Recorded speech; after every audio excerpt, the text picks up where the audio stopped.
welcome a true legend from the golden age of Hollywood. Give it up for Rita Moreno!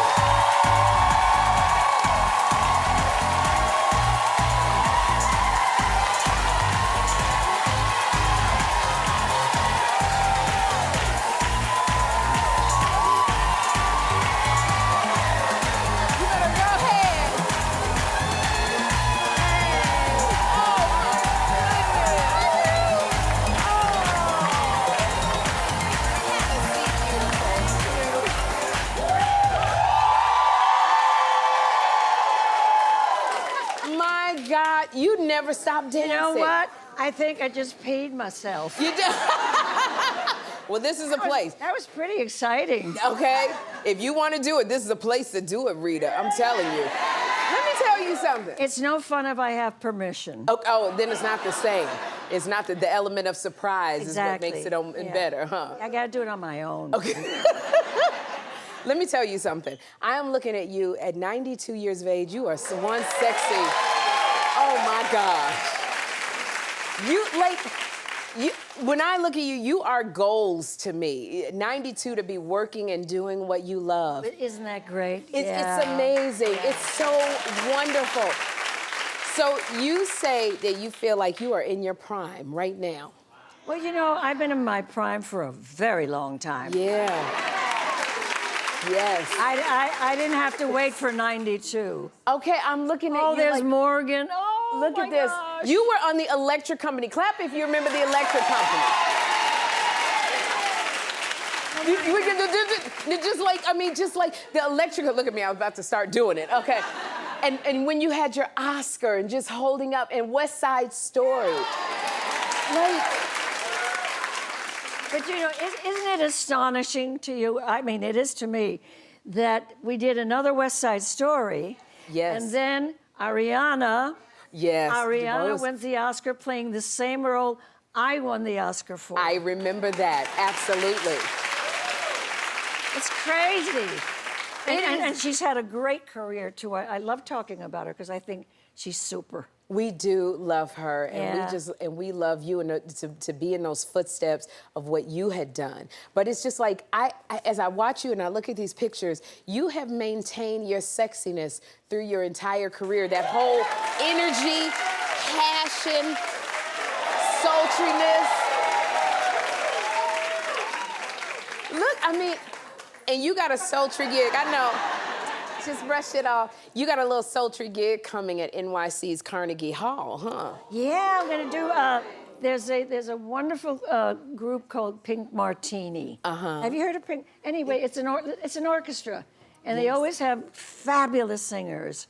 And we're gonna do a gig at Carnegie Hall, and I'm gonna sing some songs. Yes. And I first have to find out what I can sing still. Okay. You know, no. Here's the thing: when you're 92, you don't mess around. Yes. You gotta see what you can do and not embarrass yourself, right? Okay. So the big deal with when you're this kind of age is that when you sing, you tend to wobble.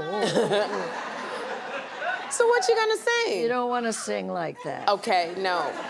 So I think one of the songs I think I'm gonna do is Fever. Oh, she gives me fever. That's very sexy. Never know how much I love you. Woo! I already know. Never know how much I care. Ooh,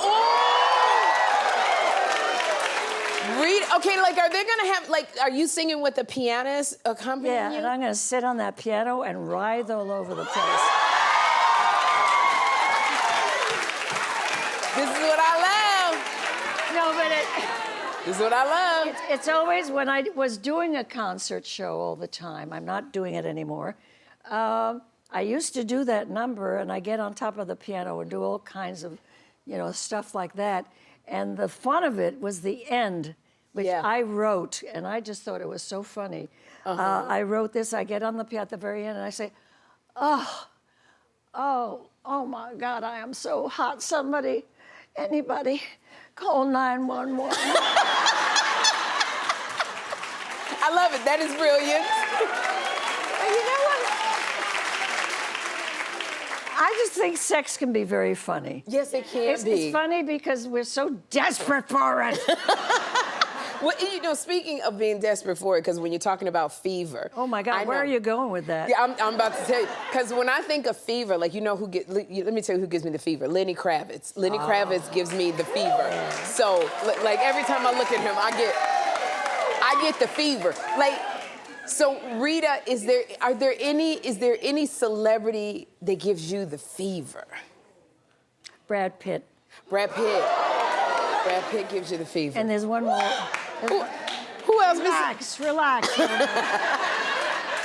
Okay, besides Brad Pitt, who else gives you the fever besides This Brad? will probably surprise you. Quentin Tarantino. Quentin Tarantino.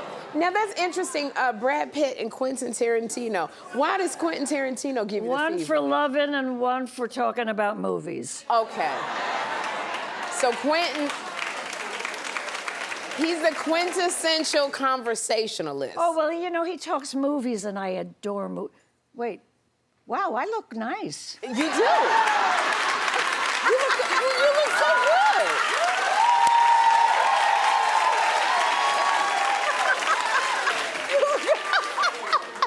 You look really good because you look really good. I just saw me on the monitor. I thought, damn, I like that woman. I am so excited to sit across from you because I like you. I know in your book that you wrote, you talked about the fact that you dated Marlon Brando for years. Well, I didn't date him. I went with him. We can see where you went with him. You were sleeping right next to him in the bed. But you said that you went on a date with Elvis Presley to make him jealous. I did. What happened? I mean, think of it, the two kings. Yes. And what happened was this. I found some ladies' undies in Marlon's house. Oh, you did? One night, yeah. Uh-huh. And I was so hurt, and I went home crying and all that. I should have known better, but never mind. Because it's Marlon. So the next day, and I mean, I was just crushed. And the phone rings, and guess who's calling me? I said, hello? And he says, Miss Moreno? And I said, yes. He says, this is Colonel Parker. Oh. Well, he was Elvis's manager. Right. And he talked like that. Well, I don't do the accent well, but he said, I want to talk to you about my client. And I said, yes. He said, Elvis Presley? And I said, oh, yes. He said, well, he saw you at the commissary at 20th Century Fox. Yes. And he liked what he saw. And he says, and he would like to meet you. Would you like to meet him? Uh-huh. And I thought of the undies. At Marlon's place. In Marlon's place, and I said, yes, I would.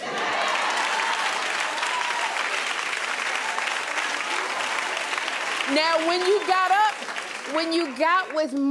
got with Elvis, like, did you like him? He was Elvis? You know, he was really quite beautiful. He was gorgeous. He had he was pearly teeth. He had beautiful, shiny black hair, yes. Gorgeous profile.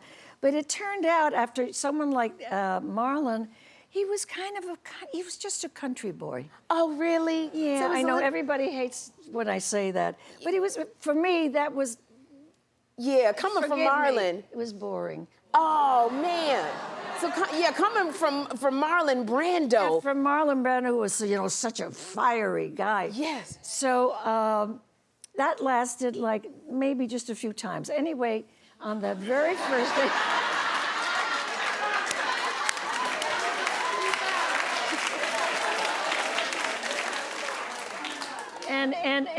but the thing is that on our first date, Marlon heard about it. Oh, did he get mad? Now, that was the day before all these social things. It doesn't matter. The very next morning, in all the gossip columns, Rita Moreno and Elvis Presley at the Moulin Rouge nightclub. Yes. And Marlon, whose house I found undies, was furious. Oh, he was? He was throwing chairs, honey. I'm telling you. You better know. You don't do Rita Moreno that way. When I tell you I am loving your stories, I am loving where you are. When you're 92, you have stories. You have stories, and they are seasoned and they are good. Now, what's something else that's seasoned and good? Now you're starring in a new movie called The Prank. Oh, God. Okay, you got to tell us about this. There you are. What's The Prank about? The Prank is a story about a science teacher who is maybe the meanest woman in the world. She's evil and she's mean and she's horrible. Okay. And The Prank, the title refers to the children hate her so much. She teaches science that they pull a prank on her that turns into something really bad. Oh, okay. They accuse her of murdering somebody. Really? And they put it on all the media, and and then the story really gets serious. But here's the fun. The fun is playing this ghastly bitch. Because you never played that kind of role. No, it's so wonderful. And you know, okay, I gotta get comfy. There we go. So, you go ahead. So here's the fun of it. Yeah. The fun of it is, okay, how do you go about, never having done it before, how do you go about finding these things that are hateful in this character? And I thought of all the people in my life, women, who've been mean to me. So that you use them as That inspiration. includes white people, and that includes dark people, just women, really. Women can be so mean. And, you know, little Puerto Rican girl. And I thought of all the things they did to me, and I put them on her. And you put them in that character. In that character. But the thing is, I don't know if we have a picture, I look so damn ugly in it. Yeah, because you picked out your own hair and clothes. Short bangs never made a lady look pretty. Okay, like really severe short bangs. Severe short bangs, very little makeup, and of course, every time I look at myself in the movie, I've only seen it once. Every time I see myself, I go, ha! You know what? Before we go, I want people to see a clip from The Prank. Let's see it. Oh, yes, she's punishing a student. Are you under the impression that you're invisible? No. Then stand. Class, physics unlocks the mysteries of the universe. Without physics, there would be no electromagnetism. Your phone wouldn't exist. Tell me, is your phone call more important than the universe? Ooh, Rita! Okay, we cannot wait to see The Prank. Well, you know what she says in response? The girl says, well, my dog is sick and I was calling the hospital. And she says, really? She says, a dog that uses a phone. Amazing. Go to the principal's office. Ooh, Rita, I can't wait to see The Prank. Wicked. I cannot wait to see you as Wicked, because you're not smiling at all in the movie. So bad. But it's funny. You're so bad, you're good. Rita, thank you so much for being here. I'm so excited you came. The Prank is in theaters March 15th, and it's also streaming on Amazon Prime. We're gonna have a good time. We're gonna have a good time.